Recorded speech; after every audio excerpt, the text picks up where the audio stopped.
ನೋಡ್ರಿ ಇಲ್ಲಿ ಒಂದು ಕಾರ್ದು ವ್ಯಾಲ್ಯೂ ಕೊಟ್ಟರು ಪ್ರೈಸ್ 50,000 ಅಂತಂದು ಅದು ಪ್ರತಿ ವರ್ಷ 20% ರೇಟ್ ಕಡಿಮೆ ಆಕೈತಿ. ಹಂಗಾದ್ರೆ 25,600 ಆಗ್ಬೇಕಂದ್ರೆ ಇದು ಎಷ್ಟು ವರ್ಷಗಳ ನಂತರ ಆಕೈತಿ ಅಂತಂದು ಕೇಳ್ಯಾರ. ಇಲ್ಲಿ ನೋಡ್ರಿ 25,600 ಆಗ್ಬೇಕಿದು 50,000 ಇಂಟು 20% ಅಂದ್ರೆ ಎಷ್ಟಾಗತ್ತೆ ರೀ? ಇದು 4/5 ಆಕೈತಿ. 25,600 ಡಿವೈಡೆಡ್ ಬೈ 50,000 4/5 ಆಗೈತಿ. 5 ಒಂದೇ 5 5 25 5 ಒಂದೇ 5 2 10 5,120 ಆಗೈತಿ.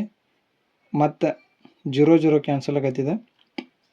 2 4 2 5 10 2 6 10 ಡಿವೈಡೆಡ್ ಬೈ 500 ಆಕೈತಿ. 4/5 ಆಮೇಲೆ ನೋಡ್ರಿ 4 6 24 4 4 16 4 1 4 2 4 5 20 64 ಡಿವೈಡ್ ಬೈ 125 ಇಕ್ವಲ್ ಟು 4/5 ಅಂದರೆ ಇದು 4/5 whole cube is equal to 4/5 n value ಎಷ್ಟು ಹತ್ತಿರ ಇಲ್ಲಿ 3 ಆತಿಲ್ಲಿ.